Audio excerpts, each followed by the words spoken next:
Buenas noches, doctor. Ya podemos comenzar, ¿no? Sí, doctor, se les va a ir admitiendo nomás conforme vayan entrando. Perfecto. 5 minutos de cortesía suficiente. Vamos a continuar con cardiopatía isquémica y hoy vamos a ver algunas características de lo que es el síndrome coronario agudo, pero sin elevación del segmento ST. Ya hemos hecho énfasis en las diferencias importantes versus el síndrome coronario agudo con elevación del segmento ST. En este síndrome participan dos enfermedades, que es el infarto sin elevación del segmento ST y la angina inestable, que antes se los trataba muy independientemente, pero ahora absolutamente todos los textos engloban en uno solo, porque comparten muchísimas características. Ya hemos hecho énfasis en cómo se hace el diagnóstico de infarto hoy en día, tenga o no tenga elevación del segmento ST, el concepto es básicamente el mismo, tiene que haber elevación de biomarcadores y algún otro dato más dentro del contexto clínico del paciente. La gran diferencia con la angina inestable sería básicamente que acá no hay evidencia de necrosis. Por tanto, los biomarcadores de necrosis son negativos. Esa es la única diferencia. Después comparten las mismas características y es por eso que se los trata como una sola entidad. Vamos a ver un poco con un caso clínico, un paciente más joven que el que vimos en las anteriores clases, pero que también comparte factores de riesgo, que vamos a ver mañana, cuáles son los más importantes, de ser varón, tener 55 años, además de fumar y tener alterado el colesterol. En este caso, el paciente solamente tiene un dolor que no es muy prolongado, pero que tiene también características de ser isquémico. Está estable, igual que el otro paciente que hemos visto. Entonces, ya hemos detallado qué debemos hacer. Una primera herramienta muy útil es hacer rápidamente el electrocardiograma. En menos de 10 minutos tenemos que tener realizado e interpretado el electrocardiograma para tomar una conducta. ¿Y qué vamos a buscar? Básicamente alteraciones del segmento ST. En este electrocardiograma no vemos como el otro electrocardiograma que tenía una elevación importante del segmento ST en cara inferior. No vemos tampoco ninguna otra alteración importante en las derivaciones precordiales. Sí hay muy pequeñas alteraciones, muy sutiles del segmento ST, pero que no cumplen criterios diagnósticos. Este electrocardiograma puede perfectamente ser informado como un electrocardiograma sin alteraciones significativas.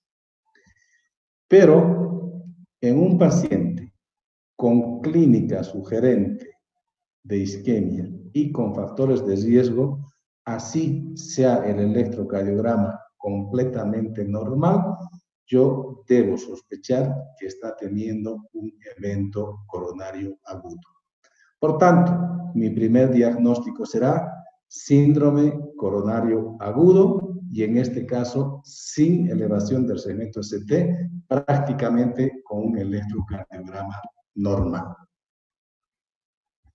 Un electrocardiograma normal, si bien se puede presentar en estos pacientes, al igual que en el otro tipo de infarto, por eso es que hay que repetir de acuerdo a la clínica, la alteración más frecuente es el infradesnivel, con las características que ya hemos descrito, por lo menos medio milímetro y que dure por lo menos 2 cuadraditos. Puede presentarse ondas T, habitualmente negativas o aplanadas, y a veces, y es un marcador de mayor riesgo puede existir elevación del segmento ST. ¿Cuál es la gran diferencia? Que acá la elevación del segmento ST es transitoria, puede durar unos minutos. Como criterio para elevación, ya hemos mencionado antes, tiene que ser persistente. Eso quiere decir que por lo menos debe durar 20 minutos la elevación del segmento ST. Acá, si bien puede haber elevación del segmento ST, va a ser transitoria, pocos minutos. Y mucho cuidado porque el electrocardiograma puede ser completamente normal. Un infarto sin elevación del segmento ST o una angina inestable puede tener diferentes formas de presentación clínica. Lo más frecuente es que tenga dolor en reposo y que sea prolongado. Vamos a ver mañana cómo diferenciamos, o creo que hoy, recuerdo que está acá, la angina crónica, para ver cómo en un episodio de angina clásica el dolor habitualmente no va a durar más de 5 a 8 minutos y se presenta con esfuerzo.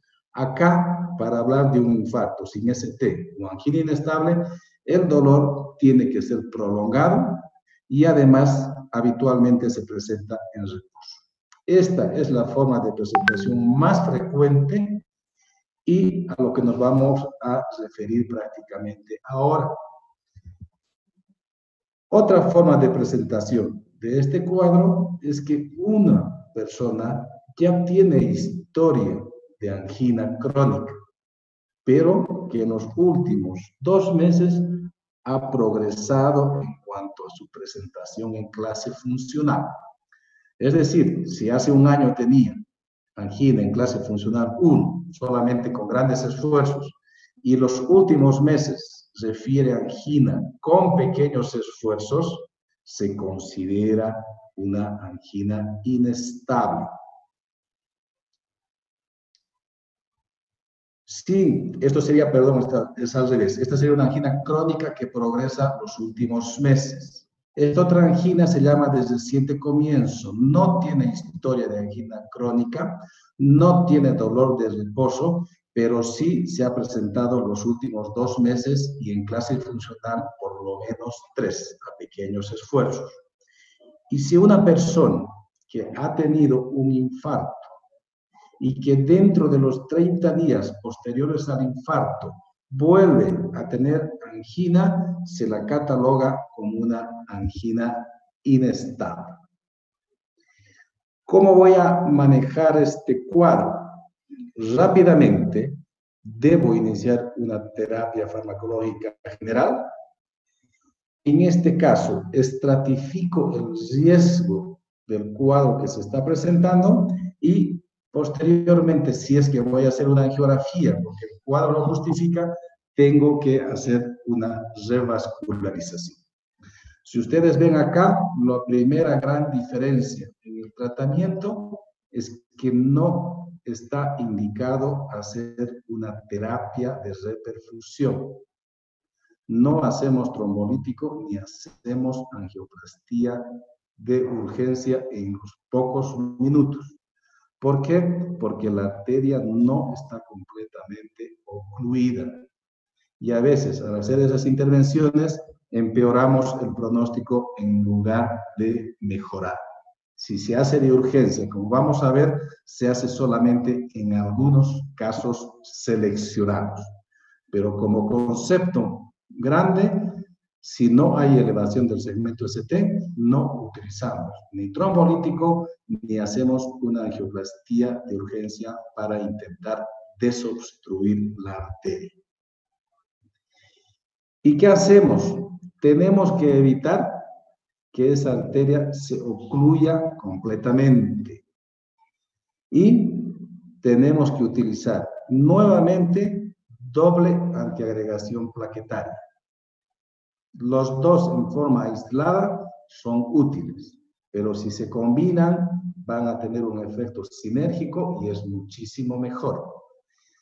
Esto es lo que contamos acá por ahora. recién ahora están tratando de introducir nuevos antiagregantes plaquetarios, que en general tienen mayor efectividad. Algunas guías, como la guía europea, colocan como primera opción utilizar nuevos antiagregantes en lugar del clopidogrel, y esto solamente en caso de que tengamos una contraindicación o no exista en el mercado, que esa sería hoy en día nuestra situación. No hay todavía en el mercado, así que utilizamos aspirina más clopidogrel como antiagregante plaquetario y asociada a una anticoagulación, con cualquiera de las heparinas u otros anticoagulantes. El Fondaparinux también recién están intentando introducir en el mercado. Yo pienso que en unos meses vamos a poder contar, pero por ahora utilizamos heparina. Doble antiagregación plaquetaria más anticoagulación, y acá sí es muy útil hacer una terapia antiisquémica en el periodo agudo.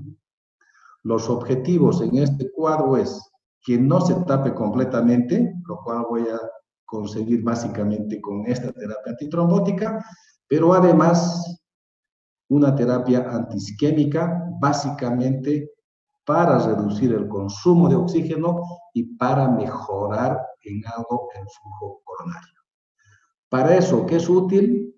Los nitratos, en este caso sí utilizamos nitroglicerina endovenosa, y los beta bloqueadores, que son los más efectivos porque nos van a reducir eficientemente el consumo miocárdico de oxígeno al bajar la frecuencia cardíaca, al bajar la presión arterial y al bajar la contractilidad.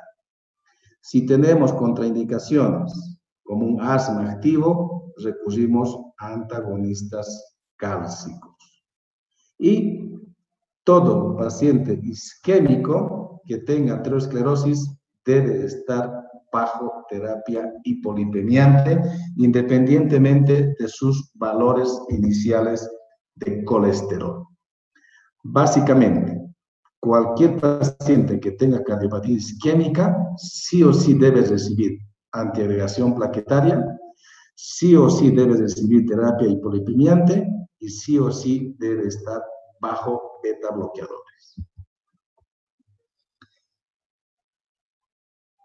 Nosotros ya asumimos que la arteria está con una placa accidentada, con un trombo a punto de taparse. Y lo que tengo que hacer es más o menos ver en quiénes justifica hacer una intervención. En un tiempo se hacía intervención en todas las personas, pero se ha visto que el resultado no ha sido muy favorable, porque trabajamos en una zona muy friable, con mucho coágulo, y a veces al trabajar ahí se puede más bien terminar de tapar la arteria. Entonces, para eso se han utilizado muchos criterios de estratificación del riesgo. Si vemos que la persona tiene mucho riesgo de que se pueda tapar y que pueda ser un evento grande, justifica intervenir precozmente, ver cómo está la arteria y de acuerdo a eso, si se puede dilatar, colocarle un stent, se hace, y si no, a veces hay que recurrir a la cirugía convencional. Se discuten cada vez cuáles serían esos criterios de riesgo, pero más o menos los conceptos comunes son los siguientes. Si el paciente tiene troponinas positivas, se considera que es de alto riesgo. Si pese a la medicación inicial vuelve a tener dolor, se considera de alto riesgo. Si hace falla cardíaca, hipotensión o arritmias malignas, es de alto riesgo. Si hace alteraciones dinámicas del segmento ST, se normaliza, luego vuelve a hacer elevación transitoria, infradesnivel también, y el angina post-infarto. Si tenemos cualquiera de estos criterios, La indicación es hacer una angiografía, ver cómo están las arterias y de acuerdo a eso actuar. Esos son los criterios grandes. Esta es una tabla que no es pregunta de examen. Esta es una tabla donde ustedes pueden ver cómo recomiendan hacer la selección. Si tiene un criterio de muy alto riesgo, la idea es intervenir en las primeras 2 horas del cuadro. Y cuando es un criterio de muy alto riesgo, si está inestable, si tiene dolor, si tiene arritmias, si tiene una complicación mecánica como una insuficiencia mitral, si hace falla cardíaca aguda. Dicen que son criterios de riesgo alto, por ejemplo, los biomarcadores, y una puntuación de Grace que se hace de acuerdo a la edad, la presentación clínica, etc. En cada uno de estos casos hay un tiempo recomendado para poder actuar. Esto les pongo para que tengan una idea de cómo se trabaja habitualmente, pero de ninguna manera es pregunta de examen. Esto sí, porque son las cosas grandes que ustedes deberían saber.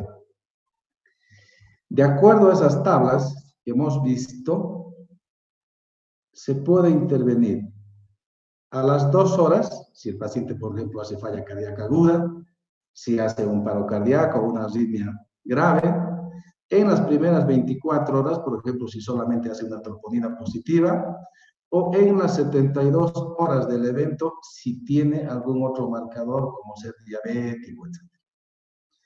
Las personas que son de bajo riesgo no necesitan inicialmente hacerse una angiografía.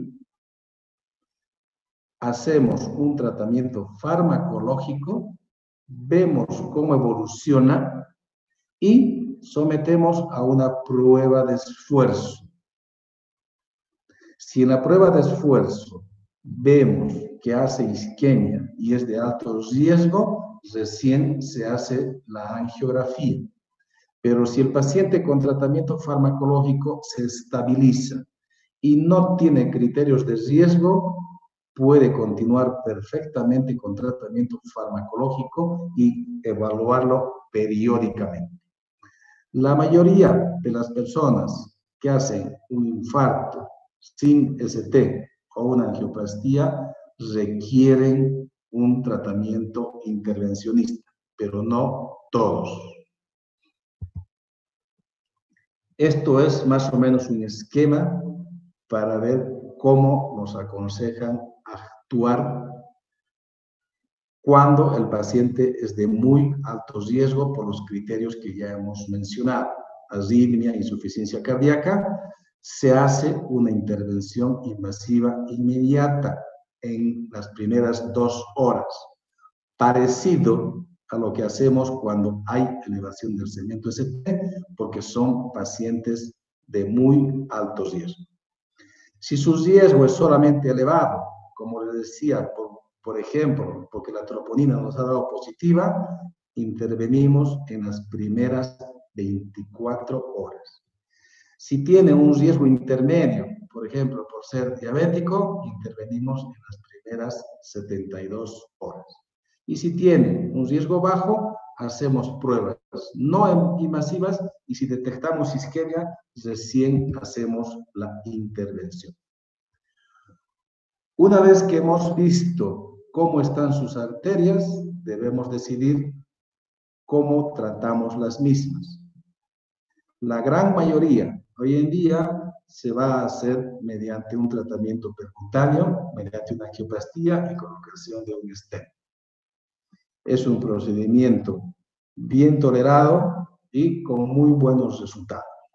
Pero en algunos casos no es posible poder brindar un buen resultado mediante una angioplastia y tenemos que recurrir a una cirugía convencional. Eso para tener alguna idea de lo que es el infarto sin ST y la angina inestable. Ahora vamos a ver otro cuadro que es la angina crónica.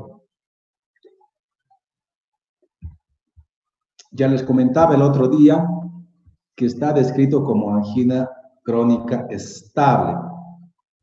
Los autores últimamente han desaconsejado mantener esa denominación y prefieren eliminar el término estable.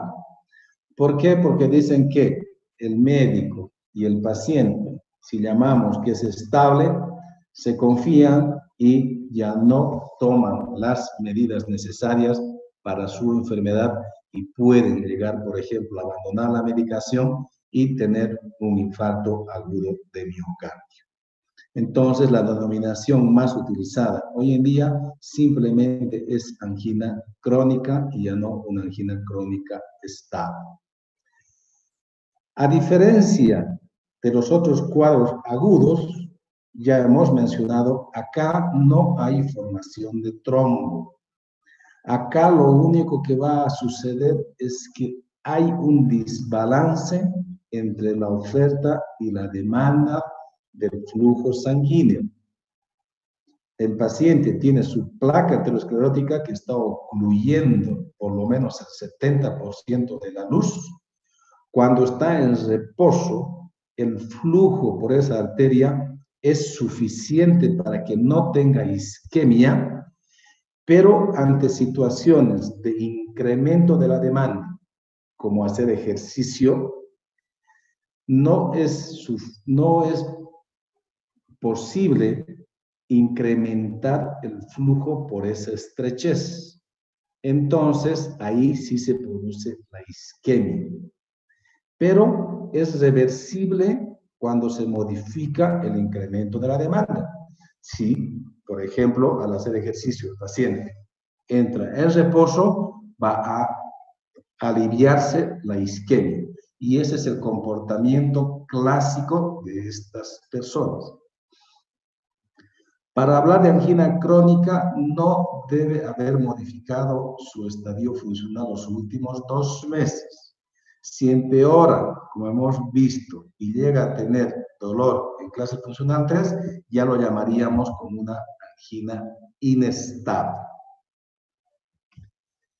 Una angina típica, ya lo han visto en semiología, etcétera, es por un dolor típico, retroesternal, etcétera, y si además es desencadenado por el esfuerzo físico y cede con el reposo o nitratos, pues cumple los criterios para hablar de una angina típica de esfuerzo.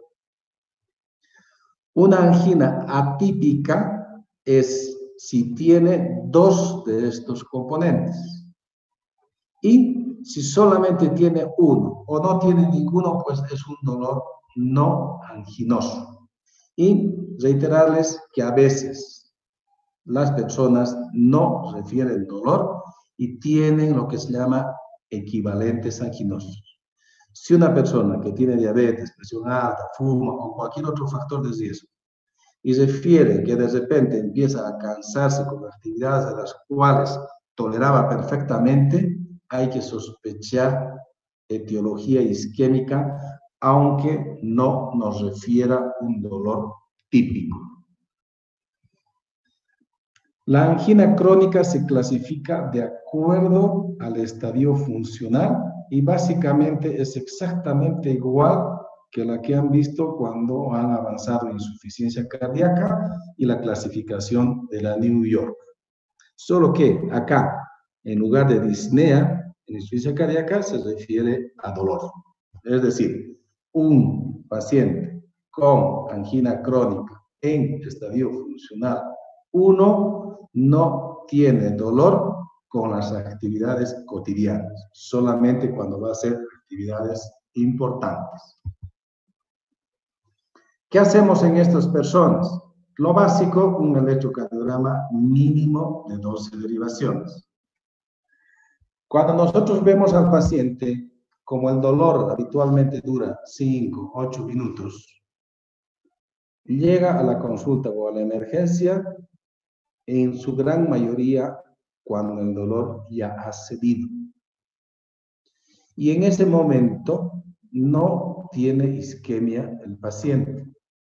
Por tanto, por lo menos en un 50% su electrocardiograma es normal. Puede haber algunas alteraciones inespecíficas del ST y la onda T, o en caso de que ya haya tenido antes un infarto, vamos a ver la secuela, son las patológicas, puede tener bloqueos o extrasístoles. Pero por lo menos la mitad van a tener electrocardiograma normal. Pero si podemos hacer un electrocardiograma durante el dolor espontáneo o con una prueba de esfuerzo en el seguimiento, sí vamos a tener alteraciones del segmento ST en más del 90%. Y cuanto más derivaciones estén afectadas, quiere decir que la extensión del infarto es mayor. ¿Cómo enfocamos el tratamiento? Primero, siempre un tratamiento farmacológico y luego hay que ver en qué momento hacemos una angiografía y de acuerdo al resultado nuevamente ver si le hacemos una angioplastía o mandamos a cirugía. En el tratamiento farmacológico vamos a dividir dos momentos. Cuando tiene el dolor y el otro tratamiento para evitar que el paciente progrese su enfermedad y en cualquier momento se ocluya la arteria y haga un infarto agudo de miocardio. ¿Cómo hacemos cuando el paciente tiene dolor? Obviamente, si estamos asumiendo que un incremento en la demanda es el responsable de la isquemia, pues lo primero que debemos hacer es que el paciente esté en reposo. Vamos a administrar nitratos. Recomiendan que el paciente no esté parado cuando demos nitratos porque puede bajar la presión. Tampoco dicen que debería estar completamente acostado porque pierde un poquito el efecto. La posición ideal sería que esté semisentado y podemos repetir la dosis cada 3 a 5 minutos, pero no más allá de 2 a 3. Si utilizamos más de 3, ya han pasado 15 minutos y el paciente ya no sería un cuadro típico de una angina crónica. Más parecería ser ya por lo menos una angina inestable si va durando más de 15 o 20 minutos. Básicamente, para el episodio agudo de dolor, estas medidas: reposo y nitratos.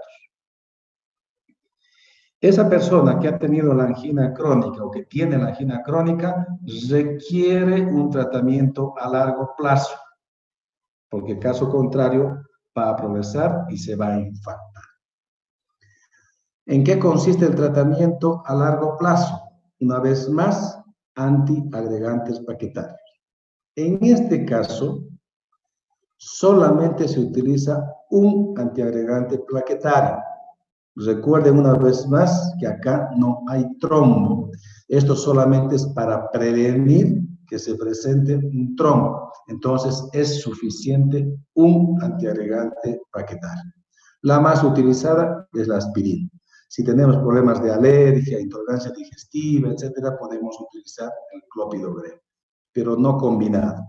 Combinado tiene más riesgo de sangrado y estos medicamentos hay que utilizarlos prácticamente de por vida. Un paciente con cardiopatía isquémica debe recibir antiagregantes e hipolipemiantes de por vida. Los otros medicamentos dependerán del tiempo de evolución de la enfermedad, de la presión, etcétera, pero antiagregantes plaquetarios e hipolipemiantes deben recibir de por vida. Otros medicamentos que deben recibir estos pacientes son beta bloqueadores.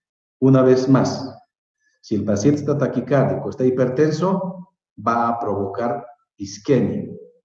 Por tanto, ¿qué hacemos con los beta bloqueadores? Evitamos que suba la frecuencia cardíaca y en reposo debería ser alrededor de 55 por minuto la frecuencia cardíaca de estas personas. Puede ser entre 50 y 60 aproximadamente, promedio 55 latidos por minuto.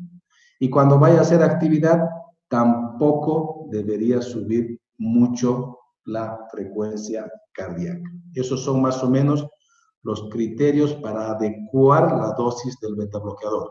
Depende de la respuesta de cada persona. Si con pequeñas dosis yo consigo una frecuencia cardíaca recomendada, es suficiente. Lo mismo en ejercicio y lo mismo con la presión arterial. Las estatinas, ya les he dicho varias veces, hoy en día han cambiado desde el año pasado, que vamos a ver mañana, en la charla de mañana. A partir del año pasado han cambiado las recomendaciones y cada vez son más exigentes. Ahora exigen que el LDL para una persona que ha tenido cualquier manifestación de enfermedad cardiovascular arteriosclerótica es menos de 55 por minuto. Los inhibidores de la ECA son medicamentos muy útiles en la cardiopatía isquémica. Vamos a requerir muchas veces, aunque el paciente no esté hipertenso, más si tiene una fracción de eyección comprometida, son medicamentos de primera línea. Si no podemos utilizar betabloqueadores, nuevamente podemos recurrir a los antagonistas cálcicos. Recalcarles que en cardiopatía isquémica no es recomendable utilizar ni nifedipino ni amlodipino en forma aislada, porque en forma refleja producen taquicardia y la taquicardia va a desencadenar isquemia. Si se utilizan estos antagonistas cálcicos, son asociados a betabloqueadores, con lo cual no va a hacer taquicardia y que tengan un efecto sinérgico, por ejemplo, para ayudar a controlar la presión arterial, pero no son medicamentos de primera línea. Los nitratos a largo plazo no se ha demostrado tampoco que vayan a mejorar el pronóstico. A veces se puede combinar cuando el paciente todavía tiene alguna molestia después de que hemos utilizado los otros medicamentos. Pero en general no debería utilizarse a largo plazo. ¿Qué hacemos en el seguimiento de estas personas? Tratamos de provocarle la isquemia y ver si es peligrosa o no su isquemia. Lo más fácil, lo más sencillo, lo más barato es hacer una prueba de esfuerzo. Si puede hacer ejercicio, se hace una prueba de esfuerzo. Con el esfuerzo lo que se hace es provocarle la isquemia y ver cómo se comporta en cuanto a la presión arterial, cómo se presenta en relación a la disnea y también las alteraciones electrocardiográficas. Y vemos si hace alteraciones electrocardiográficas, hay que ver además en cuántas derivaciones tiene, con cuánta actividad física se provoca para ver si es de alto riesgo o no. Si hace con poca actividad física, hace grandes cambios en el electrocardiograma, le baja la presión arterial, hace arritmias, son de alto riesgo y esas personas tienen que someterse a una angiografía. Otro estudio muy útil en cardiología es la ecografía. Si solamente tiene angina, pues posiblemente su eco va a ser normal, porque no se ha infartado. Pero si tiene eventos previos, vamos a poder ver secuelas, porque no se contrae esa zona que ya tuvo el infarto. Podemos ver aneurismas y además nos ayuda a descartar otras enfermedades que a veces se pueden presentar con dolor en el pecho, con disnea y no ser provocados por un problema de estrechez en las arterias, sino por otro tipo de problemas como la estenosis aórtica o la miocardiopatía hipertrófica. La ecocardiografía también se la hace con el estrés físico o con medicamentos. Si tenemos alguna alteración basal en el electrocardiograma, por ejemplo, un bloqueo de rama izquierda, una hipertrofia ventricular, las alteraciones que ya tiene en el segmento ST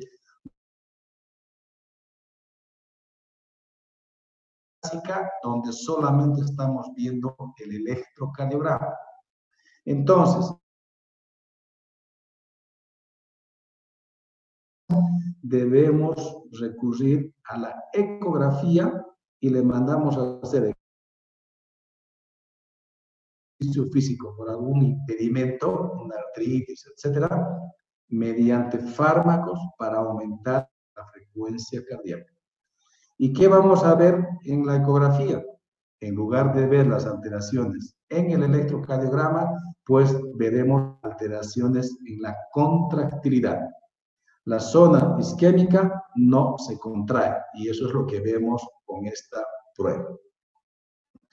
De esta manera nosotros podemos detectar isquemia en casi un 90% y cuando vemos tiene una especificidad también alrededor del 90%.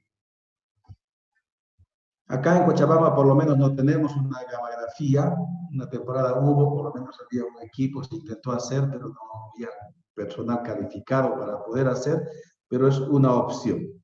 En este caso, digamos, las indicaciones son básicamente igual que la... Tiene el mismo fundamento, solo que acá se inyectan marcadores que capta el corazón y ve la captación zonas que no captan, que serían las zonas de isquemia. Y finalmente la coronariografía, que es el método más preciso para ver cómo están las arterias, si están tapadas, no están tapadas, cuántas están tapadas, etc. Pero no se justifica hacer solamente en personas de alto riesgo. Si bien es un procedimiento cada vez más seguro, ningún procedimiento de 100% de garantía y su realización debe justificarse por la gravedad de la enfermedad que tiene. Como voy a decir, si en la prueba de esfuerzo vemos que tiene mucha isquemia, hace arritmia, tiene dolor a pequeños esfuerzos, pues se justifica plenamente hacer la radiografía y de acuerdo al resultado vemos si procedemos con una angioplastía o vamos a derivarla a una cirugía. Eso en cuanto a las otras manifestaciones de la cardiopatía isquémica. Mañana vamos a terminar las clases conmigo y vamos a ver básicamente dos temas. Un tema que es la prevención cardiovascular, ver un poquito qué cosas debemos corregir para reducir esta enfermedad. Y vamos a ver también el cor pulmonar crónico. Entonces, hasta mañana.